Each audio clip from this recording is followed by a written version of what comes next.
এদেরকে আমি আরামে থাকতে দেব না, ধোঁকা দিয়ে বোকা বানিয়ে কি করে জাহান্নামে নেওয়া লাগে আমার সাথে 24 ঘন্টা চেষ্টা চালাবো।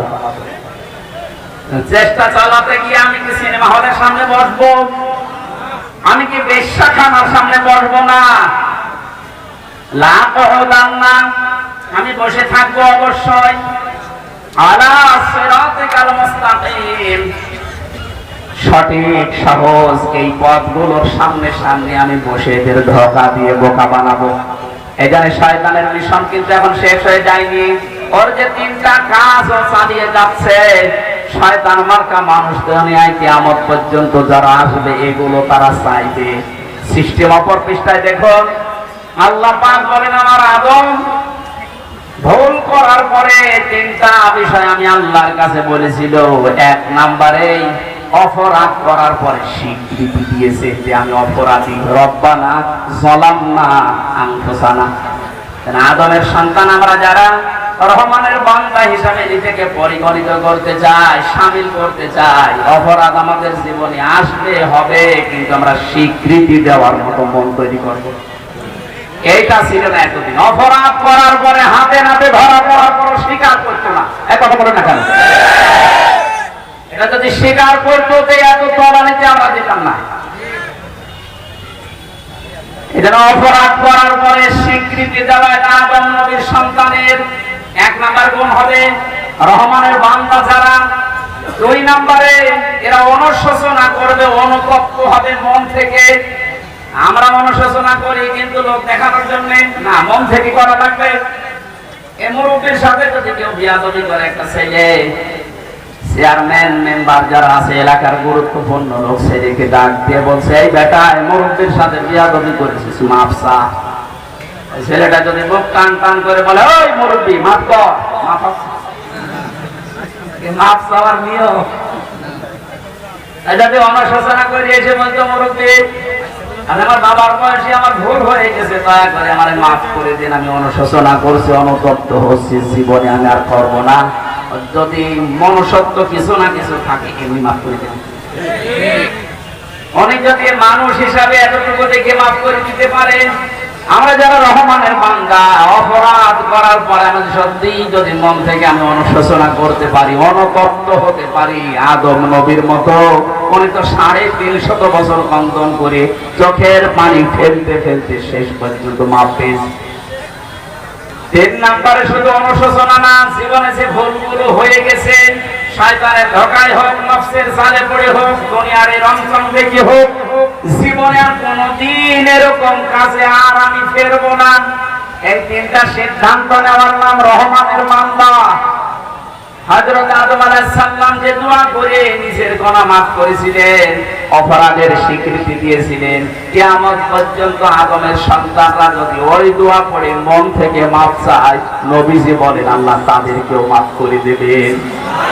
জবান খুলে আমাদের আদি পিতা হযরত আদম নবীর দোয়া পড়েন, রব্বানা যালামনা আনফুসানা ওয়া ইল্লাম তাগফির লানা ওয়া তারহামনা লানাকুনান্না মিনাল খাসিরিন।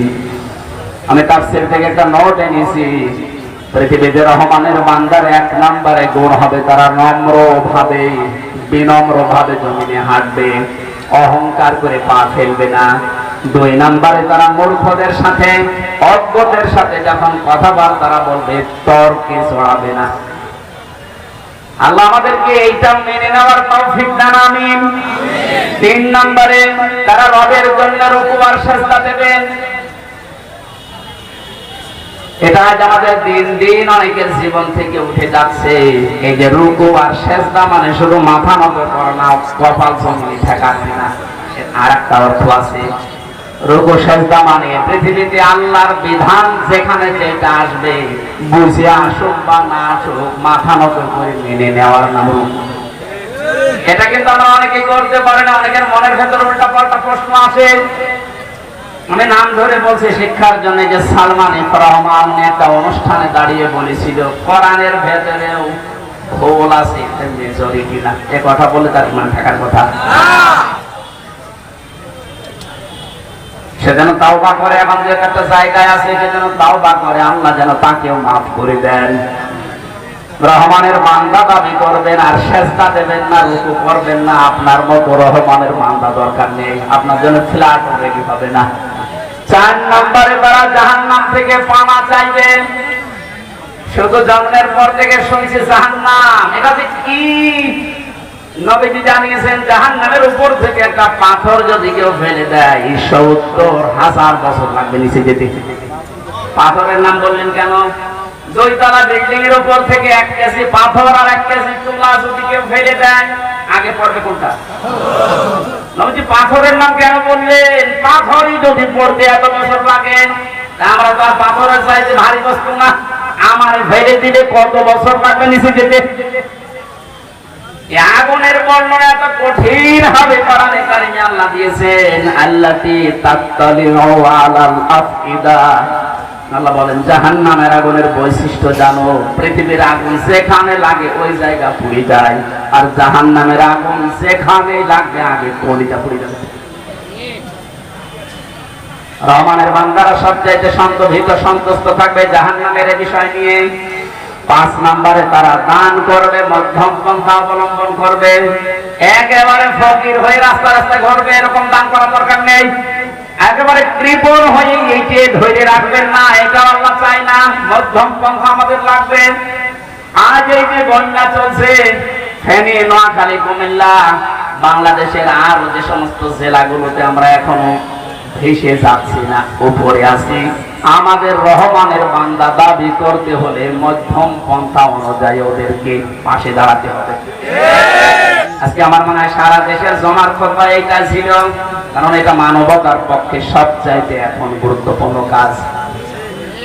যে যেখানে আমরা আছি, আমরা যেহেতু এখনো আল্লাহ আমাদেরকে উপরে রেখেছেন, ভাসিয়ে দেয়নি, ওই দৃশ্যগুলো ফেসবুকে দেখলে চোখ দিয়ে পানি চলে আসবে।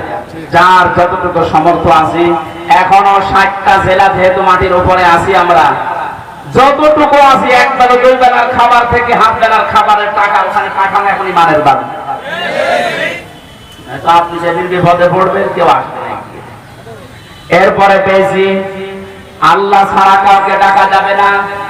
বিভিন্ন চক্রান্ত ষড়যন্ত্র করে আল্লাহর পাশাপাশি অন্য কাউকে ডাকার একটা ব্যবস্থা চলছিল, সেটা এখন বন্ধ হয়ে যাচ্ছে। কত জায়গায় এই ব্যবস্থা তৈরি করে দিয়েছিল, আল্লাহর পাশাপাশি আমার মনে হয় আল্লাহর চিকিৎসা হতো, তার চাইতে বেশি জিকির হতো বাবা। কেন এটা করা লাগবে? একটা মরা মানুষের জন্য, একটা মৃত মানুষের জন্য আমরা যা করলাম, আপনার বিবেক কি বলে যদি ন্যূনতম থাকে? যে জিকির, যে আলোচনা আমরা করেছিলাম এই 15 বছর, আপনার বিবেক যদি একটু জেগে থাকে, বলেন এই পরিমাণ জিকির আল্লাহর করলে আপনি আল্লাহর ওলি হয়ে যেতেন। কোন কারণে এত করা লাগবে? তার জন্য দোয়া করে, সে মারা গেছে, তার কবরের যে বিষয়গুলো নিয়ে গেছে তার আমল, আল্লাহ যেন আমল থেকে অব্যাহতি দিয়ে তাকে মাফ করে দেয়, এইটাই তার জন্য কাজ ছিল। মরে মরে এরকম বক্ষ তৈরি করে পায়খানা প্রসাদ করছে এখন পাখিতে। এমনকি 5 তারিখের পরে দেখেছি অনেক জায়গায় ছোট ছোট বাচ্চারা যে পোশাক করছে মুখের উপরে, তার সম্মান আমরা বাড়াতে পারি না, তার সম্মান আরো নষ্ট হয়েছে। যে কোটি কোটি টাকা খরচ করে এইগুলো বানিয়েছিলাম, একটা তো এখন আর টিকে নেই। আমি কালকে সাতক্ষীরা ছিলাম, আসার সময় যত জায়গায় এরকম দেখেছি, কেউ কাজ হয়ে পড়ে আছে, কেউ অর্ধনঙ্গ হয়ে পড়ে আছে, কিচ্ছু নেই, সব শেষ। এই কোটি কোটি টাকা দিয়ে যদি আমার মনে হয় এই ফারাক্কার পাশে আর একটা বাঁধ আমরা নির্মাণ করতে পারতাম, তাহলে এইভাবে এখন আমাদের দেশটা ভেসে যেত। এরপরে বেশি অন্যায় ভাবে যেন কেউ কাউকে হত্যা না করে। ও রহমানের বান্দা, বাংলার মানুষেরা এই গুণটা যদি আজ অর্জন করতে পারতাম, আবু সাইদ মারা যেত না। অন্যায় ভাবে মারবে, তার হাতে কি ছিল? মাত্র একটা লাঠি ছিল, সেই লাঠি দিয়ে কি আপনাকে মেরে ফেলতে পারতো? আপনার হাতে অস্ত্র একটু ভয় দেখাতেন, অথবা পায়ের নিচে যদি একটু গুলি করে বলতেন এই তাড়াতাড়ি এখান থেকে যা, সে তার বৈধ একটা আবদার নিয়ে গেছে, আর আপনি একেবারে বুকের উপরে 3-4টা মেরে শুয়ে দিলেন। হত্যা যারা করেছে, এই যে অন্যায় ভাবে হত্যা করলে মনে করছেন এখন বিচার হবে, বিচার হওয়ার পরে আপনার যাবজ্জীবন জেল যাবে, এরপরে আপনি হয়তো 22 বছর জেল খেটে বের হয়ে আপনার মাফ হয়ে গেল না, এটা দুনিয়ার নিয়ম। কিন্তু ইসলামের নিয়ম অনুযায়ী হত্যার বদলে যতক্ষণ পর্যন্ত দুইটা কাজ করা না হবে ততক্ষণ মাফ নেই। এক নম্বরে ওর বাবা মা, ওর স্ত্রী সন্তান, ওদের কাছে আপনার কি দেওয়া লাগবে জরিমানা। ওনারা যদি বলে 50 লাখ টাকা দেন আপনারে মাফ করে দিলাম, তাহলে আপনি মাফ পাবেন। 2 নম্বরে আপনাকে ওর বদলে মেরে ফেলা লাগবে, তাছাড়া কোনো উপায় নেই। আমি মার্ডার মামলার বহু আসামি দেখেছি, মাঝে মাঝে এসে আমারে বলতো জেলখানায় যে হুজুর আমি এসেছি আমার বউ মেরি, এখন কি করব? আমার তো যাবজ্জীবন ফাঁসি দিয়েছে জেল, প্রথমে ফাঁসি ছিল, এরপরে যাবজ্জীবন, এখন 22 বছর জেল খাটা লাগবে, আর ধরেন 17 বছর 18 বছর চলছে, আর 4-5 বছর পরে চলে যাবে। আমার কি মাফ হয়ে গেল সব? না, ইসলামের নিয়ম অনুযায়ী হত্যা করলে অন্যায় ভাবে দুইটা নিয়ম আপনাকে মানা লাগবে। হয় তার মা বাবা, স্ত্রী সন্তান যারা আছে তাদেরকে দিয়ত দেবেন, ওরা যা চায় যে 20 লাখ টাকা দেন তাহলে মাফ করে দেবো, এই একটা। 2 নম্বরে আপনাকে মেরে ফেলা লাগবে, তাছাড়া কোনো মাফ নেই। আর বাংলাদেশের প্রচলিত আইন অনুযায়ী আপনি শাস্তিটা পাচ্ছেন, কিন্তু আল্লাহর কাছ থেকে মুক্ত হতে হলে অবশ্যই আপনাকে ওই দুইটা বিষয় মানা লাগবে। এজন্য অন্যায় ভাবে রহমানের বান্দারা কাউকে মারবে না, কথা বলে না কেন?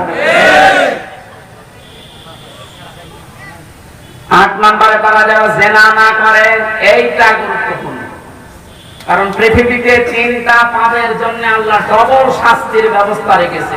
ইযাফ লাহুমুল আযাব, কয়টা? 1 নম্বরে আল্লাহর সাথে যারা শরীক করে, 2 নম্বরে যারা অন্যায় ভাবে মানুষ হত্যা করে, আর 3 নম্বরে যারা জেনা করে। আজ কত মানুষের চরিত্র প্রকাশ পাচ্ছে, এই লোকটার দিকে তাকালে আল্লাহর কথা মনে পড়ছে। এরকম দায়িত্বে অনেক জায়গায় অনেক মানুষ বসে আছে, ওর দিকে তাকালে মনে হয় যে এটাই নাই মাল খায়। আর রাতের চরিত্র তো বললাম, ইসলাম ওইভাবে নেয় না। কি হয়েছে কিভাবে বলেন তো? আমি মিশনে ছিলাম, ওখানে এক হোটেলে খাবার খেতাম, প্রায় 2টা বছর আমি ওখানে ছিলাম। প্রতিদিন একটা জায়গা থেকে খাবার নিয়ে আসতাম, যে হোটেলে খাবার খান দেখি ওই হোটেলের মালিক যিনি, তার ছেলে এই বয়ের কাজ করছে। টেবিল মুছে দেওয়া, খাবার নিয়ে আসা, তরকারি দেওয়া, পানি দেওয়া, এই কাজগুলো গরিব মানুষের ছেলে করে না? কথা বলে না? অথচ নিজে মালিক দোকানের ক্যাশ কাউন্টারে বসে আছে, আরো ছেলে এই কাজগুলো করছে। এতদিন জানতাম না, জানার পরে একদিন ওরা বললাম যে আপনি কি করেন? এত টাকার মালিক আপনি, এত বড় জায়গায় একটা হোটেল দিয়ে প্রতিদিন হাজার হাজার লক্ষ টাকা আপনার ইনকাম, আর আপনার নিজের আপন ছেলেকে আপনি বয় বানিয়েছেন, হোটেল বয়। ওনার ভাষা দিয়ে জিজ্ঞাসা করছে আপনার বাড়ি কোথায়? বলে যে তুমি বাংলাদেশ, আমি বাংলাদেশ থেকে এসেছি, ইংরেজিতে। শেষ পর্যায়ে ওনারে বলছে দেখেন, আপনাদের ওই বেল্টের মানুষগুলো কোরআনে কারীমকে, হাদিসকে যেভাবে বোঝে আর মানে, আমরা কিন্তু কোরআনকে ওইভাবে মানতে চাই না। আমার মানার নিয়মটা কি? অনেক আয়াত শুনিয়েছিলেন সূরা তাগাবুনের 14, 15, 16 এই আয়াতগুলো। হিন্দু হলেও বেটার অনেক আয়াত মুখস্থ আছে। আমি দেখেছিলাম ওই রাতের বেলা যখন পাহারায় আসতো, সারা রাত পাহারা দিত, বহু আয়াত। আমি তো হাফেজ মানুষ, তারপরও ওরকম আয়াত আমার স্মরণ থাকে। ও মানে একেবারে 150 আয়াতের মুখস্থ আছে, প্রত্যেকটি সাবজেক্ট আকারে। রাজবাড়িতে বাড়ি হিন্দু কি কোন আয়াত পড়েছে বলেন তো? সূরা তাগাবুনের আয়াতটা আমাকে উনি শোনালেন, ইয়া আইয়ুহাল্লাযীনা আমানু ইন্না মিন আজওয়াজিকুম ওয়া আওলাদিকুম আদুওয়াল লাকুম ফাহযারুহুম ইলা আখির আয়াত। ওহে যারা ঈমানের দাবি করো, তোমাদের সন্তান, তোমাদের স্ত্রী, এগুলো কিন্তু তোমাদের জন্য মাঝে মাঝে শত্রু হয়ে দাঁড়াবে। ফাহযারুহুম, অতএব তাদের ব্যাপারে সতর্ক থাকবা। অনেক বলছে ভাই আপনার বাড়ি বাংলাদেশ, এই যে সন্তানটা এটা আমি জন্ম দিয়েছি, আমার 4টা দায়িত্ব ছিল এর উপরে। 1 নম্বরের একটা সুন্দর নাম রাখা আমি রেখেছি। 2 নম্বরে একে দ্বীনের শিক্ষা দেওয়া, ইসলাম মানতে গিয়ে যতটুকু লাগে আমি ওকে পড়িয়েছি। এরপরও আর পড়াশোনা করে না, এই জন্য আমি কাজে লাগিয়েছি। 3 নম্বর ওকে একটা সৎ পাত্রী দেখে বিবাহের বন্দোবস্ত করা, এটা আমি করেছি। 4 নম্বর একটা হালাল কর্মজীবন তৈরি করে দেওয়া দরকার, ওইটাও আমি করে দিয়েছি। আমার যতটুকু আয়ত্ত ছিল তার ভেতরে ওকে আমি এই হালাল কর্ম জীবনে লাগিয়েছি। এর চাইতে বাইরে যদি আমি কিছু করতে চাই তখন আবার আমার উল্টা পথে হারা লাগবে। ওর জন্য তো আমি আমার আখেরাত নষ্ট করতে পারি না। ওর সাথে সম্পর্ক আমার শুধু এতটুকুই, এই যে 4টা কথা আমি হাদিস থেকে রাসূলের কাছ থেকে পেয়েছি, 4টাই আমি আঞ্জাম দিয়েছি। এখন ও যা করবে ওর হিসাব। আমরা ওইভাবে আয়াতগুলো নিতে পারি নাই। আমরা মনে করি ছেলেকে মেয়েকে ওকে আরামে থাকার জন্য, সুখে শান্তিতে দেওয়ার জন্য সিয়ার বৈধ হোক আর অবৈধ হোক ওখানে ওকে দেওয়াই লাগবে। ওই জায়গায় দিতে গিয়ে শেষে বাম হাতের কামাই করা লাগে, উল্টা পাল্টা রাস্তায় টাকা দিয়ে ওখানে বসানো লাগে। যে তোর যোগ্যতা ছিল না ওই জায়গায় বসে তখন ওটার অপব্যবহার করে। তারা কিভাবে বুঝেছিল স্ত্রীকে সন্তানকে আল্লাহ যে মাতাউল গুরুর দিয়েছেন এটা খেলা করার জন্য না। আমি সহ এখানে আমরা যারা আছি এগুলো যেহেতু ধোঁকা আল্লাহ জানালেন, আমরা যেন ধোঁকা হিসাবে এদেরকে নিতে পারি। আমার আখেরাত যেন আল্লাহ নষ্ট করে না দেন, বলেন আমিন। শয়তান 1 নম্বরে বেশি দিন বেঁচে থাকার আকাঙ্ক্ষা পেশ করেছে। 2 নম্বরে শয়তান বলেছে আল্লাহ আমি টাকা পয়সা চাই, ক্ষমতা চাই। এই জন্য টাকা পয়সা ক্ষমতার মালিক সারা দুনিয়ায় দেখবেন বেশি এরাই ইসলামের বিরুদ্ধে বেশি। হয়তো ডাইরেক্ট অথবা ইনডাইরেক্ট যতগুলো মানুষের ধরা পড়ছে একটা একটা করে আপনি তাকান তাদের দিকে। একটা ভালো মানুষ মনে করতেন দরবেশ, এই লোকটাতে কি করেছে আমার মায়ের ফেরেশতারা বিশ্বাস করছে না যে না কতদিন দাড়ি না কাটতো ফেরেশতারা বিশ্বাস করতো না। দাড়ি কেটে এখন নম হয়ে গেছে, ফেরেশতারা বলছে না নকল।